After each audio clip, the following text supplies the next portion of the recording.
नमस्कार प्यारे साथियों, आज हम इस वीडियो में बात करने वाले हैं ज्योग्राफी के 20 ऐसे प्रश्न जो कि एग्जाम में बार बार पूछे जा रहे हैं। एक एक प्रश्न 5 बार से ऊपर पूछा गया है, जो आपके 2024 बोर्ड एग्जाम के लिए काफ़ी महत्वपूर्ण होने वाले हैं।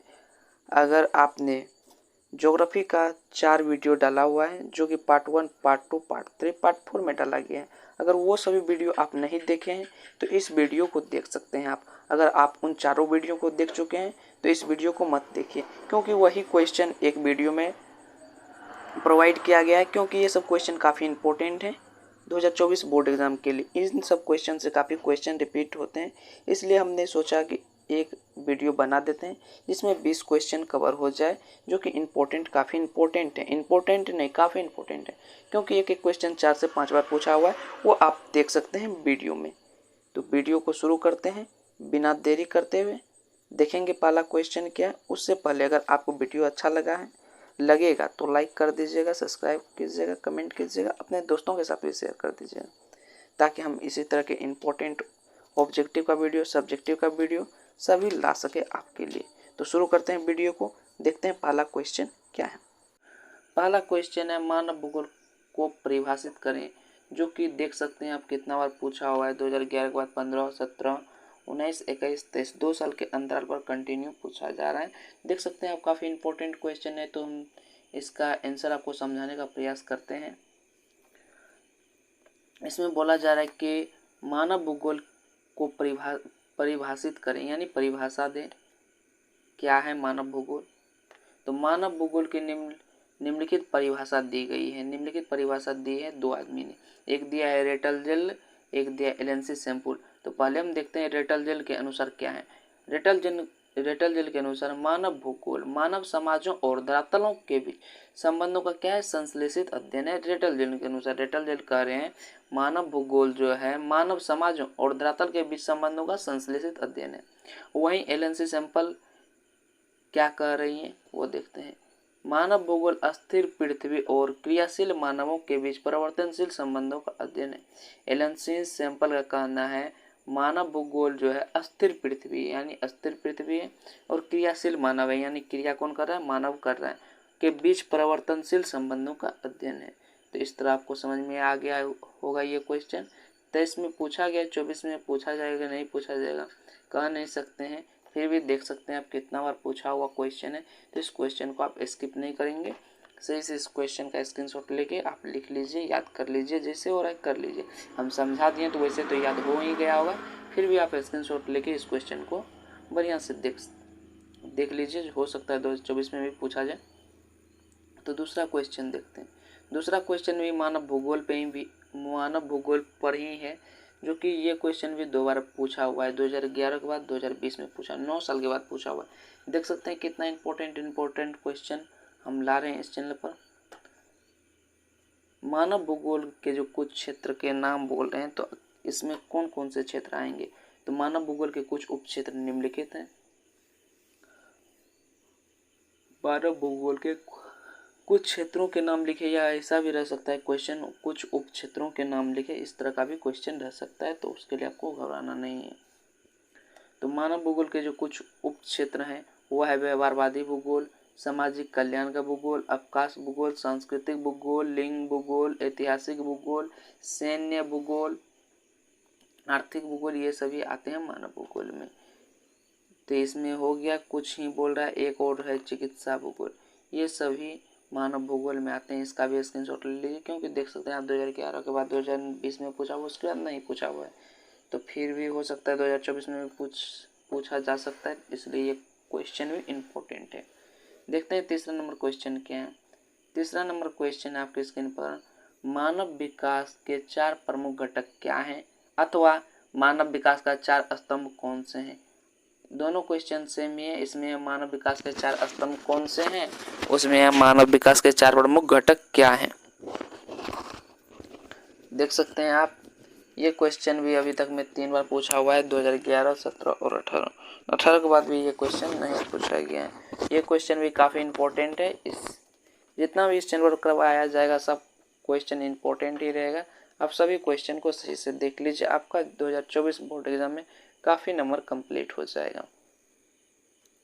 देखिए क्या है इसका आंसर है मानव विकास के 4 प्रमुख घटक हैं। क्या है? समता है, सतत क्षमता, सतत पोषणीयता, उत्पादकता और सशक्तिकरण।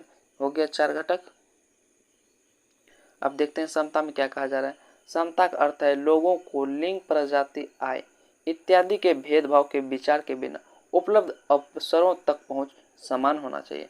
समता का जो अर्थ है लिंग, प्रजाति यानी जाति जो होता है, आय यानी कौन कितना पैसा कमा रहा है, कोई ज़्यादा पैसा कमा रहा है, कोई कम पैसा कमा रहा है, उसमें ये आ जाता है। भेदभाव जो है बिना भेदभाव के, भेदभाव नहीं होना चाहिए। जो अवसर है उस तक उपलब्ध जो अवसर जो है वहाँ तक पहुँच समान होना चाहिए। तो इसका समझ में आ गया होगा समता का अर्थ। सीधा सीधा समझ लीजिए, ऊंच नीच नहीं होना चाहिए। कोई ज़्यादा पैसा कमा रहा है, कोई कम पैसा कमा रहा है, ये भी भेदभाव नहीं होना चाहिए। और अवसर भी उपलब्ध जो अवसर उपलब्ध है वहाँ तक पहुँच के लिए समान होना चाहिए। जो भी अवसर आ रहा है किसी चीज़ के लिए उसमें जो है पहुँच समान होना चाहिए, यानी पहुँचने के लिए समान होना चाहिए। दूसरा है पोषणीयता। पोषणीयता का अर्थ है अवसरों की उपलब्धता में निरंतरता, जिससे प्रत्येक पीढ़ी को समान अवसर मिले। अब इसमें क्या बोला जा रहा है? इसमें बोल रहा है अवसरों की उपलब्धता जो है उसमें निरंतरता, जिससे प्रत्येक पीढ़ी को समान अवसर मिले। तीसरा है उत्पादकता। उत्पादकता है लोगों में क्षमताओं का निर्माण करके मानव श्रम की उत्पादकता में वृद्धि करना। उत्पादकता का है लोगों में क्षमता का निर्माण करके मानव श्रम के उत्पादक में वृद्धि। चौथा है सशक्तिकरण। सशक्तिकरण का अर्थ है अपने विकल्प को चुनने के लिए शक्ति प्राप्त करना। सशक्तिकरण का क्या अर्थ है? अपने विकल्प को चुनने के लिए शक्ति प्राप्त करना। अगला क्वेश्चन देखते हैं 4 नंबर। 4 नंबर क्वेश्चन है मानव विकास से आप क्या समझते हैं। ये क्वेश्चन 2017, 20, 2023 में पूछा हुआ है। 3 बार ये क्वेश्चन अभी तक में पूछा गया है, देख सकते हैं आप। क्वेश्चन बैंक से भी एक बार आप मिला सकते हैं कि ये क्वेश्चन 4 बार पूछा गया है कि नहीं पूछा गया है। उसके लिए आपको कोई टेंशन नहीं लेना है। क्वेश्चन बैंक खोल के आराम से देख सकते हैं आप। 2017 का प्रीवियस ईयर क्वेश्चन पेपर निकालेंगे, 20 का निकालेंगे, 23 का निकालेंगे, उसमें ये क्वेश्चन आपको तीनों में मिल जाएगा आराम से। तो देखते हैं इसका उत्तर क्या है। मानव विकास से आप क्या समझते हैं? मानव विकास का जो तात्पर्य है मानव के आर्थिक, सामाजिक, सांस्कृतिक और राजनीतिक विकास के विकल्पों में प्रवृद्धि करने की प्रक्रिया से, यानी वृद्धि करने की प्रक्रिया से है। अब दूसरा शब्द में कहा जाए तो यह संयुक्त राष्ट्र के अनुसार मानव विकास में लोगों की पसंद का विस्तार और अब तक का कल्याण के स्तर को बढ़ाने वाली प्रक्रिया है। यह भी आपको समझ में आ गया होगा। 4 नंबर भी क्वेश्चन आपको पूरा समझ में आ गया होगा। तो देखते हैं 5 नंबर क्वेश्चन। 5 नंबर क्वेश्चन है मानव विकास के 3 या 2।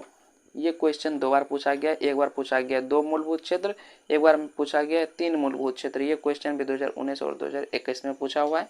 देखते हैं इसका आंसर क्या है।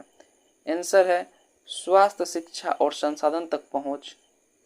इन क्षेत्रों में शारीरिक, मानसिक एवं बौद्धिक क्षमताओं के विकास से लोगों के विकल्पों में वृद्धि होती है, जिससे मानव का विकास होता है। स्वास्थ्य, शिक्षा, संसाधन तक पहुंच, इन क्षेत्रों शारीरिक और मानसिक बौद्धिक क्षमताओं के विकास से लोगों के विकल्पों में वृद्धि होती है, जिससे मानव का विकास होता है। अब स्वस्थ जीवन का क्या अर्थ है? स्वस्थ जीवन का अर्थ है किसी देश के लोग अच्छा जीवन व्यतीत कर रहे हैं। स्वस्थ जीवन तथा शिक्षा मानव विकास के लिए आधारभूत क्षेत्र है। संसाधन तक पहुंच का मतलब है क्रय शक्ति का होना, यानी क्रय शक्ति मतलब यानी रुपया का होना, कोई वह क्रय शक्ति खरीदने की क्षमता होना। तो ये कोई इसका भी आंसर आपको समझ में आ गया होगा। ये है ये। तो जल परिवहन के क्या लाभ हैं? ये क्वेश्चन आपको 2011 के बाद 2019 में पूछा, 8 साल के बाद पूछा गया है क्वेश्चन। 8 साल के बाद ये क्वेश्चन आपसे पूछा गया है कि जल परिवहन के क्या लाभ हैं। तो आपको पता भी नहीं होगा कि जल परिवहन के, पहले लिख दीजिए जल परिवहन के निम्नलिखित लाभ हैं। क्या क्या है? परिवहन का सस्ता साधन है, यानी देश अंतर्राष्ट्रीय व्यापार जो होता है वह समुद्र द्वारा ही होता है, वो जल के द्वारा ही होता है, तो वह परिवहन का सबसे सस्ता साधन हो गया। सामान की भी सुरक्षा होती है वहाँ पर। कम निर्माण लागत, यानी जाने आने का खर्च भी कम है। अब रख रखाव यानी सामान को कहीं रखते भी हैं मतलब 9 पर से अनलोडिंग करते हैं तो वहाँ कम व्यय लगता है, यानी कम पैसा लगता है। अंतर्राष्ट्रीय व्यापार, जैसे कि हम बताएं कि जल द्वारा ही अंतर्राष्ट्रीय व्यापार होता है देश विदेश के साथ, समुद्र मार्ग द्वारा ही होता है, इसलिए परिवहन का सस्ता साधन भी है। तो ये क्वेश्चन आपको समझ में आ गया होगा। इसी तरह का क्वेश्चन एग्जाम में पूछा जा रहा है, जल प्रदूषण, वायु प्रदूषण, ध्वनि प्रदूषण, मिट्टी प्रदूषण, इस 3-4 में से एक हर बार रहता है। तो ये 2019 के बाद तो नहीं पूछा हुआ है, क्योंकि हो सकता है पूछा जाए, क्योंकि आप देख सकते हैं 8 साल के बाद पूछा हुआ है, तो हो सकता है 24 में पूछा जाए, क्योंकि 23 में तो नहीं पूछा गया है ये क्वेश्चन। अगला क्वेश्चन देखते हैं आपसे क्या है। अगला क्वेश्चन है जो कि 2023 में पूछा हुआ है। भारत के 4 विविध औद्योगिक क्षेत्रों के नाम बोल रहे हैं लिखने के लिए, जो कि 2012, 13 और 23 में पूछा हुआ है। 3 बार पूछा हुआ क्वेश्चन है, तो देखते हैं इसका आंसर क्या होगा। भारत के 4 विविध औद्योगिक क्षेत्र हैं कौन कौन?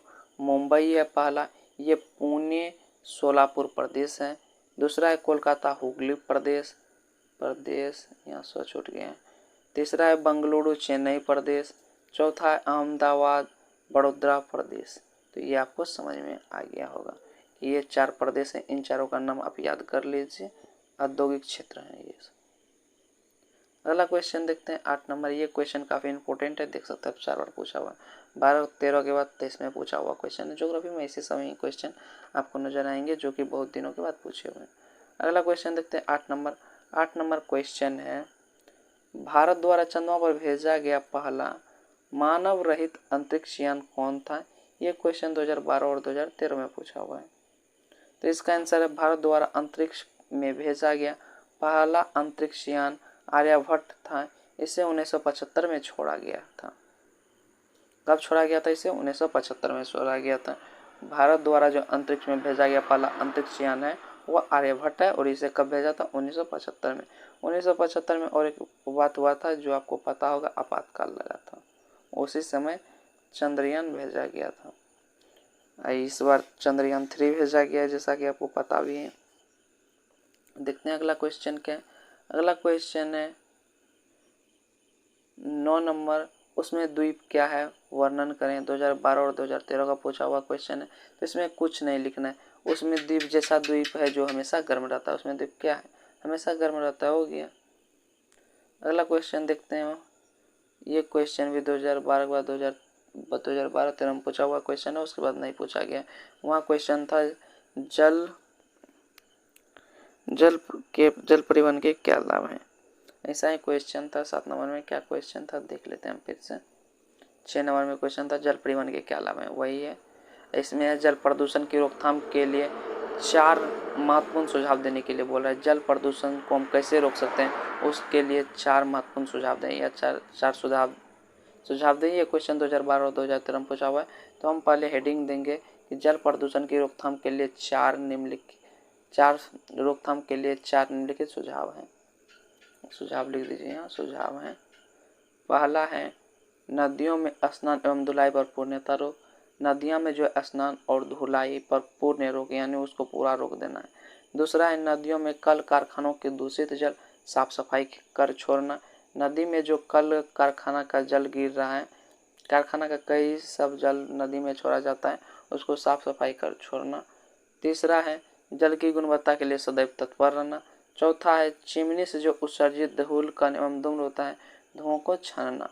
तो ये आपको समझ में आ गया होगा जल प्रदूषण की रोकथाम के लिए हम क्या सब कर सकते हैं। 11 नंबर का क्वेश्चन क्या है। 11 नंबर का क्वेश्चन है प्रवास संबंधित किन्हीं 3 प्रतिकर्ष कारकों का उल्लेख करें। ये क्वेश्चन 2012 और 2013 में पूछा हुआ है। तो देखते हैं इसका आंसर क्या है। प्रवास के कुछ महत्वपूर्ण प्रतिकर्ष कारक। बेरोजगारी, खराब रहने की स्थिति। प्रवास के जो प्रतिकर्ष कारक हैं वो क्या हैं? बेरोजगारी है, खराब रहने की स्थिति, राजनीतिक अशांति, सामाजिक अप्रिय जलवायु, अशांति, प्राकृतिक और मानव नेतृत्व वाली आपदा, महामारी, सूखा, बाढ़, सामाजिक, आर्थिक और पिछड़ापन, ये सभी हैं प्रवास करने के। तो आपसे 3 ही बोला जा रहा है। तो ये देखिए आपके लिए कितना हो गया, आपदा हो गया, महामारी हो गया, बाढ़, बाढ़, सामाजिक आर्थिक पिछड़ापन, अशांति, सामाजिक अप्रिय जलवायु, ये सभी कारण हैं प्रवास करने के। तो आपको समझ में आ गया होगा। प्रवास से संबंधित किन्हीं 3 प्रतिकार्ष कारकों का उल्लेख करें तो ज़्यादा ही हो गया, तो ये आपको समझ में आ गया होगा।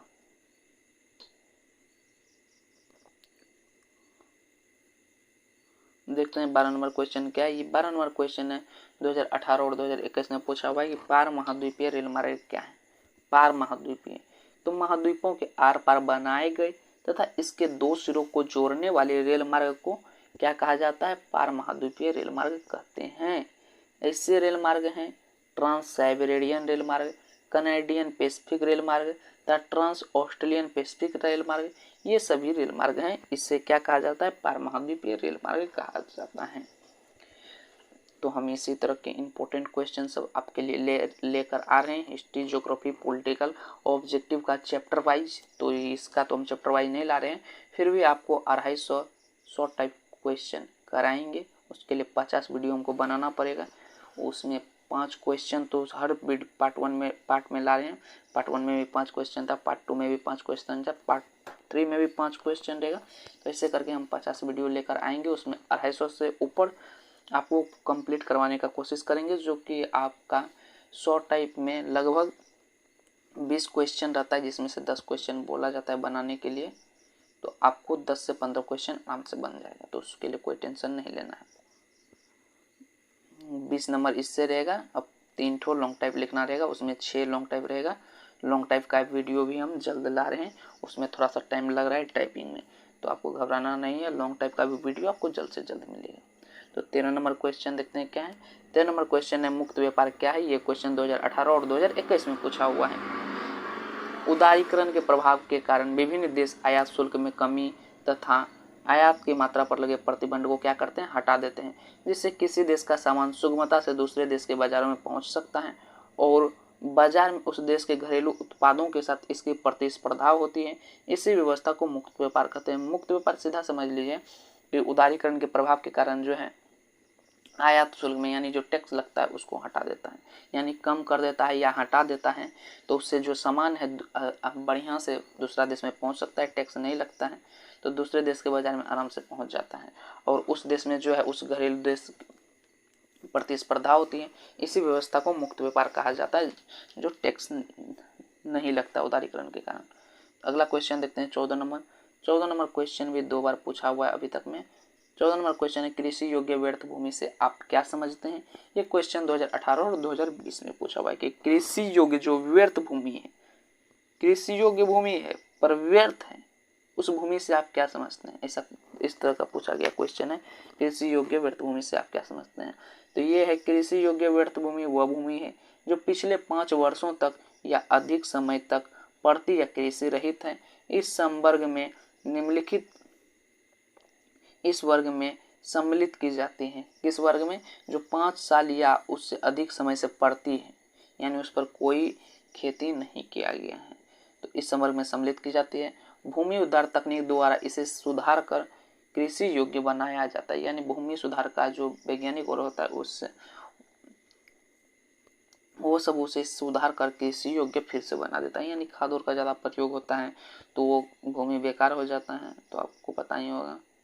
कई खेत में मट्टी भी कटाया जाता है, ज़्यादा उर्वरक देने से वहाँ की उत्पादकता नष्ट हो जाती है। उत्पादकता नष्ट नहीं होती है, वहाँ फसल नहीं उगता है, ऐसा समझ लीजिए।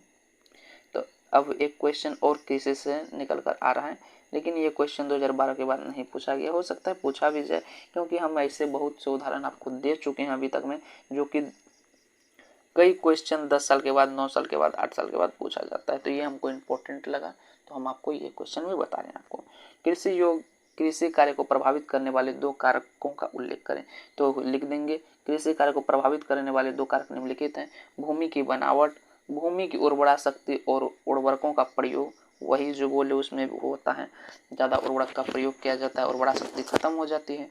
सिंचाई की सुविधा, स्थान विशेष की जलवायु, कृषि कार्य में यांत्रिक का प्रयोग आदि। यानी भूमि का बनावट अच्छा नहीं है, वहाँ उर्वरा शक्ति का प्रयोग ज़्यादा किया जा रहा है, सिंचाई की सुविधा उपलब्ध नहीं है, स्थान विशेष जलवायु भी नहीं है, यानी कभी वर्षा होता है कभी नहीं होता, इस प्रकार का समझ सकते हैं आप। कृषि में जो प्रयोग होता है यंत्र यानी जुताई उताई के लिए, वो सब भी अच्छा नहीं है, तो कृषि कार्य को प्रभावित करेगा ही करेगा, ये भी आपको समझ में आ गया। तो 16 नंबर क्वेश्चन है, भारत में सिंचाई के कौन कौन से साधन है। ये क्वेश्चन 2009 और 2017 में पूछा गया है, देख सकते हैं आप कितना इजी क्वेश्चन है। तो भारत में सिंचाई के निम्नलिखित साधन है, आपको पता होगा कुआं का पहले प्रयोग किया जाता था, अब तो नहीं किया जाता है, लेकिन नहर का किया जाता है, नदी का किया जाता है, ट्यूबवेल का भी उतना उपयोग नहीं किया जाता है। उसके बाद मोटर हो गया, लाइन पर भी आजकल मोटर हो गया है, होंडा हो गया है, इंजन का जो आता है, ये सभी उपयोग किया जाता है सिंचाई में। तो इन सब का नाम आप लिख सकते हैं, आपको 2 नंबर आराम से मिल जाएगा। अगला क्वेश्चन देखते हैं 17 नंबर। 17 नंबर क्वेश्चन है, जनसंख्या परिवर्तन के 3 निर्धारित घटक कौन कौन से हैं। ये क्वेश्चन इंपॉर्टेंट है, VVI इसको करके याद कीजिए, ठीक है। ये 3 बार पूछा हुआ क्वेश्चन है, ज्योग्राफी में ऐसे बहुत कम ही क्वेश्चन है जो 3-4 बार पूछे गए हैं, तो इन सब क्वेश्चन को आप ध्यान में रखिए, जो 3 से 4 बार पूछा गया है, 2 बार से ऊपर पूछा गया, ये सब क्वेश्चन आपके लिए काफ़ी इंपॉर्टेंट हो जाते हैं। तो जनसंख्या परिवर्तन के 3 निर्धारित घटक कौन कौन से हैं, देखते हैं क्या है। विश्व के प्रत्येक क्षेत्रों में जनसंख्या में असमानता पाई जाती है और उसमें समय समय में परिवर्तन भी होते रहता है, क्योंकि परिवर्तन ही प्रकृति का नियम है। इस जनसंख्या परिवर्तन के 3 घटक निम्नलिखित हैं, जन्म दर है, मृत्यु दर है, जनसंख्या प्रवास है, ये तीनों हैं। तो जन्म दर में क्या होता है, एक वर्ष में प्रति 1000 व्यक्ति पर जितने जीवित बच्चे जन्म लेते हैं उन्हें उन संख्या को जन्म दर कहा जाता है। एक वर्ष में प्रति 1000 व्यक्ति पर मृतकों की अघोषित संख्या को मृत्यु दर कहा जाता है। तो ये दोनों समझ में आ गया होगा कि एक वर्ष में जितना जीवित बच्चा जन्म लेता है, यानी जितने बच्चे जन्म लेते हैं, यानी जीवित रहना चाहिए, उस संख्या को हम जन्म दर कह देंगे।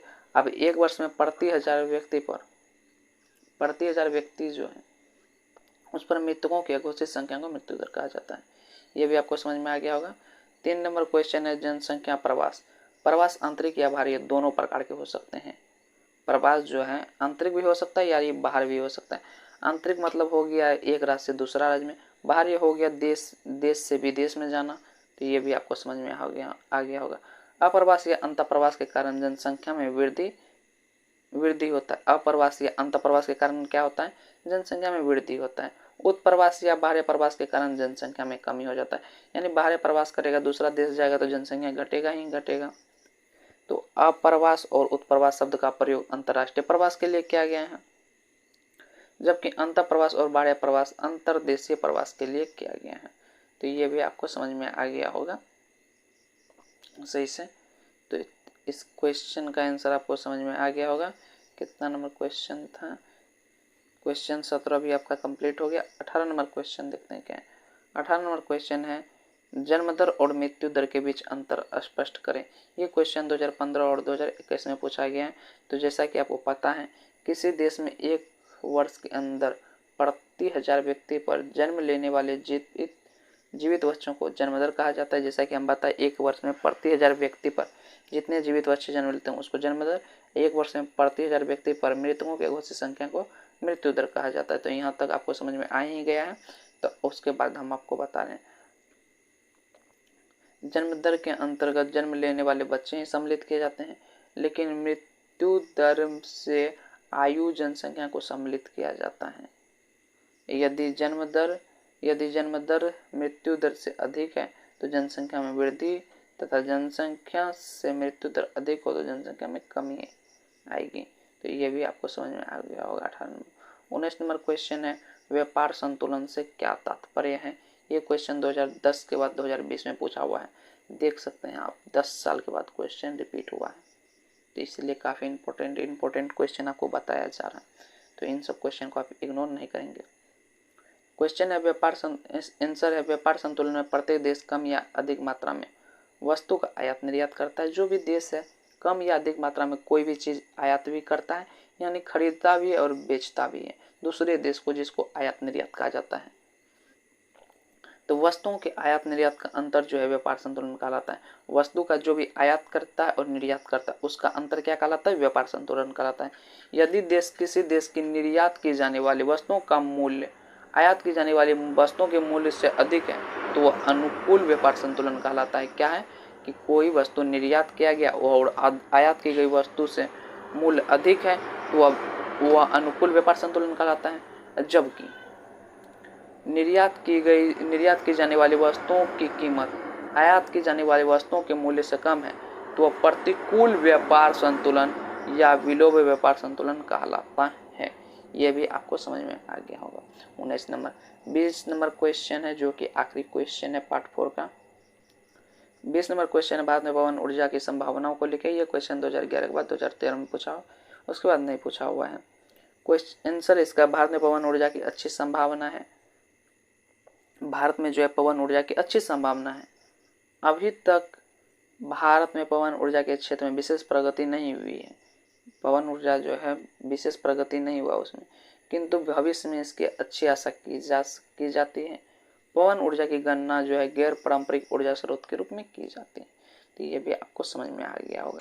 तो साथियों, हमने इस वीडियो में 20 ऐसे प्रश्न देखे ज्योग्राफी के जो कि 2024 बोर्ड एग्जाम के लिए काफ़ी महत्वपूर्ण है।